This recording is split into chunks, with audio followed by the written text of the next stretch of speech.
ಸರ್ವ ಪಕ್ಷಗಳ ಸಭೆ ಇದೆ. ಸಭೆ ನಂತರ ಇವ್ರ ಬಂಡವಾಳ ಗೊತ್ತಾಗುತ್ತೆ.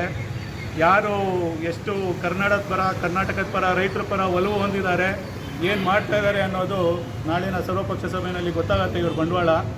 ಇದೇ ರೀತಿ ಇವರು ಮತ್ತೆ ಒಳಗೊಳಗೆಯಿಂದಾನೆ ಕಳೆದ ಬಾರಿ 2004ರಲ್ಲಿ ಮಾಡಿದಾಗೆ 2024ರಲ್ಲಿ ಮಾಡಿದಾಗೆ ಹಿಂದಿಂದನೇ ಒಳಗೊಳಗೆ ನೀರು ಬಿಡುವಂಥ ಕೆಲಸ ಆದರೆ 1991ರ ಕಾವೇರಿ ಹೋರಾಟ ಮತ್ತೆ ಮರುಕಳಿಸುತ್ತೆ.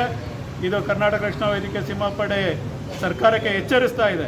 ಯಾವುದೇ ಕಾರಣಕ್ಕೂ ಬಂಗಾರಪ್ಪನವರು ಕೊಟ್ಟಾಗೆ ಸುಗ್ರೀವಾಜ್ಞೆ ಹೊರಡಿಸಿ CM ಪಟ್ಟ ಇರ್ಬೋದು, ಮಂತ್ರಿಗಿರಿ ಇರ್ಬೋದು, ರಾಜೀನಾಮೆ ಕೊಡಬೇಕಾ, ನಾಡಿಗೋಸ್ಕರ, ನಮ್ಮ ರಾಜ್ಯಕ್ಕೋಸ್ಕರ, ಕನ್ನಡ ಜನತೆಗೋಸ್ಕರ, ನಮ್ಮ ರೈತರಿಗೋಸ್ಕರ ಬಿಡಿ. ನಿಮ್ಮ ಈ ಒಂದು ಕಾರಣಕ್ಕೆ ನೀವು ರಾಜೀನಾಮೆ ಕೊಟ್ಟು ಕೆಳಗೆ ಇಳಿದ್ರೆ ಮುಂದಿನ ಎಲೆಕ್ಷನ್ನಲ್ಲೂ ನೀವೇ ಗೆಲ್ತೀರಾ, ಮುಂದಿನ ಸತಿನೂ ನೀವೇ ಆಯ್ಕೆಗೆ ಬರ್ತೀರಾ. ಅಧಿಕಾರ 5 ವರ್ಷದಷ್ಟೇ, ಆದರೆ ಕನ್ನಡಿಗರ ಆಶೀರ್ವಾದ ನಿಮಗೆ ನೀವು ರಾಜಕೀಯ ಮಾಡೋವರೆಗೂ ಇರಬೇಕು. ಹಾಗಾಗಿ ಕರ್ನಾಟಕ ರಾಜ್ಯ ಸರ್ಕಾರಕ್ಕೆ ಹಾಗೂ ಮುಖ್ಯಮಂತ್ರಿಗಳಿಗೆ ಹಾಗೂ ನಮ್ಮ ಜಲಸಂಪನ್ಮೂಲ ಸಚಿವರಿಗೆ ಈ ಮೂಲಕ ನಾವು ಇವತ್ತು ಕೇಳ್ಕೊತಾ ಇದ್ದೀವಿ, ದಯವಿಟ್ಟು ನಾಳೆ ಸರ್ವಪಕ್ಷಗಳ ಸಭೆಯಲ್ಲಿ ಏನು ನಿರ್ಧಾರ ನೀವು ತಗೋತೀರಾ ಅದು ನಮ್ಮ ಕನ್ನಡಿಗರ ಪರವಾಗಿ, ಕರ್ನಾಟಕದ ಪರವಾಗಿ ಹಾಗೂ ನಮ್ಮ ರೈತರ ಪರವಾಗಿ ಇರಬೇಕು. ದಯವಿಟ್ಟು ಅದ್ರ ಕಡೆ ನೀವು ಗಮನ ಹರಿಸಬೇಕು ಅಂಥೇಳಿ ಈ ಮೂಲಕ ಕೇಳ್ಕೊಳ್ಳೋಕೆ ಇಷ್ಟಪಡ್ತೀನಿ. ನನ್ನ ಹೆಸರು ನರಸಿಂಹಪ್ರಸಾದ್ ಅಂತೇಳಿ, ಸಂಸ್ಥಾಪಕ ರಾಜ್ಯಾಧ್ಯಕ್ಷರು, ಕರ್ನಾಟಕ ರಕ್ಷಣಾ ವೇದಿಕೆ ಸಿಂಹಪಡೆ. ಇವತ್ತಿನ ದಿನ ನಮ್ಮ ರಾಜ್ಯ ಕಾರ್ಯಾಧ್ಯಕ್ಷರಾದ ಸುಬ್ರಹ್ಮಣ್ಯ ಅವರು ಹಾಗೂ ನಮ್ಮ ಮಂಡ್ಯ ಜಿಲ್ಲಾಧ್ಯಕ್ಷರಾದ ವಿಠ್ಠಲ್ರವರು ಹಾಗೂ ಚಾಮರಾಜನಗರ ಜಿಲ್ಲಾಧ್ಯಕ್ಷರಾದ ಸಿದ್ದರಾಜರವರ ನೇತೃತ್ವದಲ್ಲಿ ಮಂಡ್ಯ ಜಿಲ್ಲೆ ಹಾಗೂ ನಮ್ಮ ಚಾಮರಾಜನಗರ ಜಿಲ್ಲೆ ಘಟಕದ ವತಿಯಿಂದ ಈ ಹೋರಾಟ ನಡೀತಾ ಇದೆ. ಮುಂದಿನ ದಿನಗಳಲ್ಲಿ ಕರ್ನಾಟಕದ ಎಲ್ಲ ಜಿಲ್ಲೆಗಳಿಂದನೂ ನಾವು ಬರಬೇಕಾಗತ್ತೆ. ದಯವಿಟ್ಟು ನಾಳಿನ ಸಭೆಯಲ್ಲಿ ಒಂದು ನಮ್ಮ ಪರವಾದಂಥ ಒಂದು ನಿರ್ಧಾರವನ್ನು ತಗೋಬೇಕಾಗಿ ಕೇಳ್ಕೊತೀವಿ. ಕರ್ನಾಟಕ ವಿರೋಧಿ ತಮಿಳುನಾಡು ಸರ್ಕಾರಕ್ಕೆ, ಕರ್ನಾಟಕ ವಿರೋಧಿ ತಮಿಳುನಾಡು ಸರ್ಕಾರಕ್ಕೆ ಧಿಕ್ಕಾರ, ಧಿಕ್ಕಾರ. ತಮಿಳುನಾಡು ಸರ್ಕಾರಕ್ಕೆ ಧಿಕ್ಕಾರ, ಧಿಕ್ಕಾರ, ಧಿಕ್ಕಾರ. ರೈತ ವಿರೋಧಿ ಸರ್ಕಾರಕ್ಕೆ, ರೈತ ವಿರೋಧಿ ಸರ್ಕಾರಕ್ಕೆ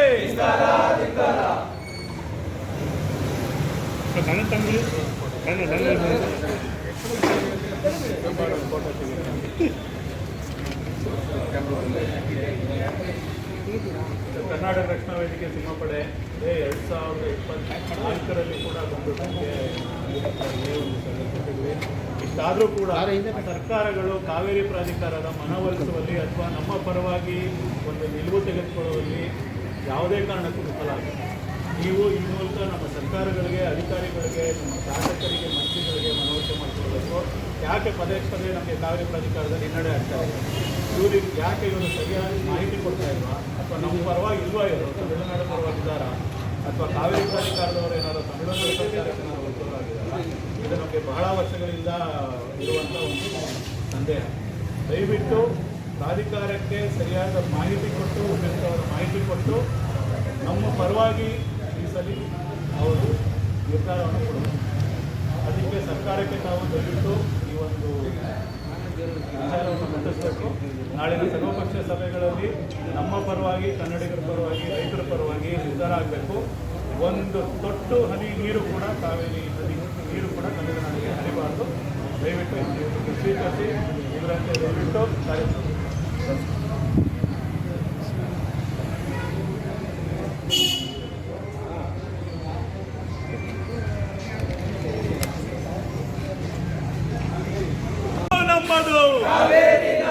ತಮಿಳುನಾಡು ಸರ್ಕಾರಕ್ಕೆ, ಕರ್ನಾಟಕ ವಿರೋಧಿ ಕಾವೇರಿ ಪ್ರಾಧಿಕಾರಕ್ಕೆ, ಕರ್ನಾಟಕ ವಿರೋಧಿ ಕಾವೇರಿ ಪ್ರಾಧಿಕಾರಕ್ಕೆ ರಕ್ತ ಕೊಟ್ಟೆವು, ರಕ್ತ ಕೊಟ್ಟೆವು, ಅನ್ಯಾಯ, ಅನ್ಯಾಯ. ಎಲ್ಲಿಯವರೆಗೂ ಹೋರಾಟ, ಎಲ್ಲಿಯವರೆಗೂ ಹೋರಾಟ. ಕಾವೇರಿ ನೀರು ಪ್ರಾಧಿಕಾರಕ್ಕೆ ಧಿಕ್ಕಾರ, ಧಿಕ್ಕಾರ. ಕರ್ನಾಟಕ ಸರ್ಕಾರಕ್ಕೆ ಧಿಕ್ಕಾರ, ಧಿಕ್ಕಾರ. ತಮಿಳುನಾಡು ಸರ್ಕಾರಕ್ಕೆ ಧಿಕ್ಕಾರ, ಧಿಕ್ಕಾರ.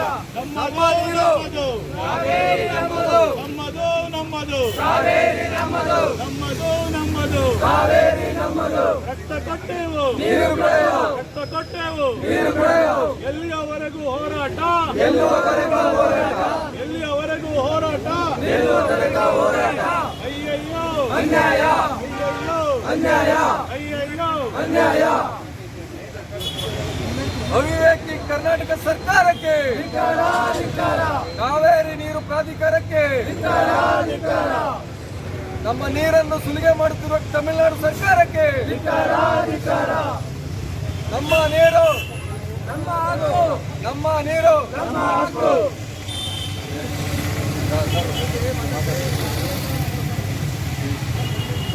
ಸರ್ ಹತ್ರ ಬಂದ್ಬಿಡಿ. ಇವತ್ತಿನ ದಿನ ಕರ್ನಾಟಕ ರಕ್ಷಣಾ ವೇದಿಕೆ ಸಿಂಹಪಡೆ ನಮ್ಮ ಮಂಡ್ಯ ಜಿಲ್ಲಾ ಘಟಕ ಹಾಗೂ ಚಾಮರಾಜನಗರ ಜಿಲ್ಲಾ ಘಟಕದ ವತಿಯಿಂದ ನಮ್ಮ ಕರ್ನಾಟಕ ಸರ್ಕಾರದ ವಿರುದ್ಧ ಹಾಗೂ ಕಾವೇರಿ ನೀರು ಪ್ರಾಧಿಕಾರದ ವಿರುದ್ಧ ನಮ್ಮ ಮಂಡ್ಯದಲ್ಲಿ ಒಂದು ಪ್ರತಿಭಟನೆಯನ್ನು ಹಾಕಿಕೊಂಡು ಡಿ ಸಿ ಕಚೇರಿಗೆ ಹೋಗಿ ಡಿ ಸಿ ಅವರಿಗೆ ಒಂದು ಮನವಿ ಪತ್ರವನ್ನು ಕೊಟ್ಟಿದ್ದೀವಿ.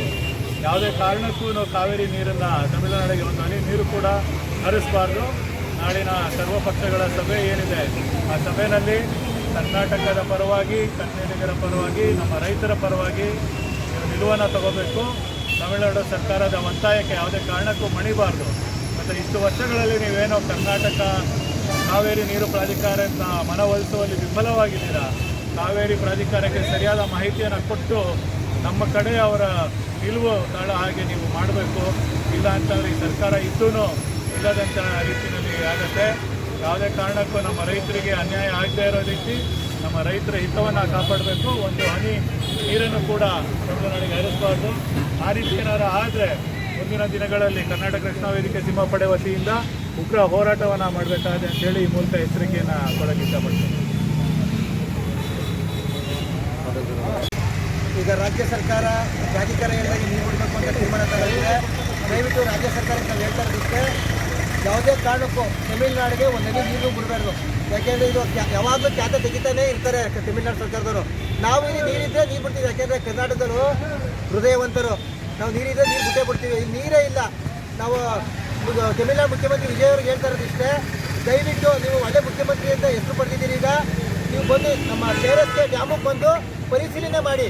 ನೀರು ಇದು ಇದೆ ಅಂದರೆ ನಾವು ಯಾವುದೇ ಕಾರಣಕ್ಕೂ ಇಲ್ಲ ನೀರು ಬಿಟ್ಕೊಡ್ತೀವಿ. ಇಲ್ಲಿ ನಮಗೆ ಕುಡಿಯೋಕ್ಕೆ ನೀರಿಲ್ಲ, ನಿಮಗೆ ಇಲ್ಲಿ ವ್ಯವಸಾಯಕ್ಕೆ ನೀರಿಗೆ ಎಲ್ಲಿ ಬಿಡೋಕ್ಕಾಗುತ್ತೆ? ದಯವಿಟ್ಟು ಅರ್ಥ ಮಾಡ್ಕೊಳ್ಳಿ. ಸರ್ಕಾರ ನಾಳೆ ಮೀಟಿಂಗ್ ಬಂದಿದೆ. ಯಾವುದೇ ಕಾರಣಕ್ಕೂ ನೀರ ಬಿಡಬಾರ್ದು ಅಂತ ಹೇಳ್ತಾ ಇದ್ದೀವಿ. ನೆಲ ಜಲ ಭಾಷೆಗಾಗಿ ನಮ್ಮ ಈ ಹೋರಾಟ ಯಾವಾಗ ಸದಾ ಸಿದ್ಧವಾಗಿರ್ತದೆ ಅಂತ ಹೇಳಕ್ಕೆ ಇಷ್ಟಪಡ್ತೀನಿ. ವೇದಿಕೆ ಸಿಂಹಪಡೆಯ ಚಾಮರಾಜನಗರ ಅಧ್ಯಕ್ಷರಾಗಿದ್ದೀವಿ. ಮತ್ತು ಉಪಾಧ್ಯಕ್ಷರು ಜಗದೀಶ್ ಬಂದವರೆ, ಪ್ರಧಾನ ಕಾರ್ಯದರ್ಶಿ ಸಾನ್ಮೂರ್ತಿ ಅವರು ಬಂದರೆ, ನಮ್ಮ ಅನೂರು ತಾಲೂಕು ಅಧ್ಯಕ್ಷರು ಶಾಂತ ಅವರು ಬಂದವರೆ, ಇನ್ನು ಪದಾಧಿಕಾರಿಗಳು ಬಂದಿದ್ದಾರೆ. ಈ ಮೂಲಕ ತಿಳಿಸೋದೇನೆಂದರೆ, ನಮ್ಮ ಕರ್ನಾಟಕ ಸರ್ಕಾರ CM ಇದ್ದಾರಲ್ಲ DK ಶಿವಕುಮಾರ್ ಅವರೇ, ನಿಮಗೆ ಕರ್ನಾಟಕ ರೈತರು ಕಂಡು ಕಾಣಿಸಲ್ವಾ? ಅದೇ ಬಿಡದಿಯಲ್ಲಿ ಹೇಳ್ತೀರಾ ಅಲ್ಲಿ ರೈತರೇ ಇಲ್ಲ, ಮರುಭೂಮಿ. ಯಾಕೆ ಬಂದು ಕಂಡ್ಬಿಟ್ಟು ನೋಡ್ರಿ, ನಿಮಗೆ ಬಿಡದಿಯಲ್ಲಿರೋ ರೈತರು ಕಾಣಿಸ್ತಾ ಇಲ್ಲ, ತಮಿಳುನಾಡಲ್ಲಿರೋ ರೈತರು ಕಾಣಿಸ್ತಾರ ನಿಮಗೆ? ಬಂದು ಸರಿ ನೀವು ಕಣ್ಣಾರೆ ನೀವು ಯಾವತ್ತಾದ್ರೂ ನೇಗ್ಲುತ್ತಿ ಹೊಲ ಒತ್ತಿದ್ರೆ ಗೊತ್ತಾಗ್ತಿದ್ರಿ ರೈತರ ಕಷ್ಟ.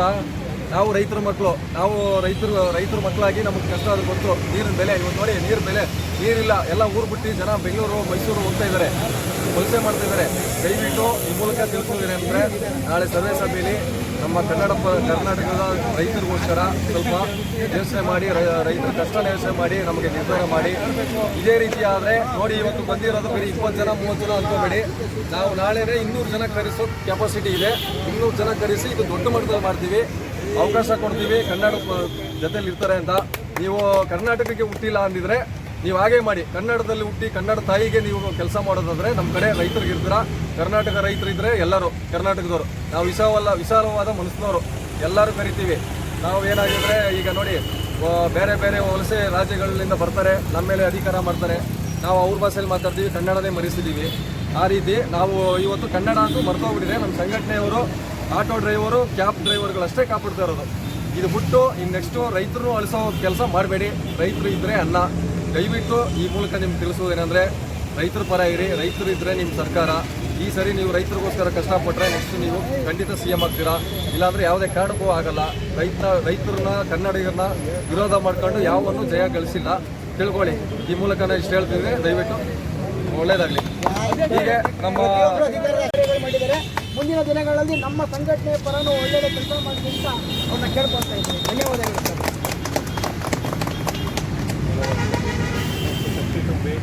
ಸಂಘಟನೆಗೆ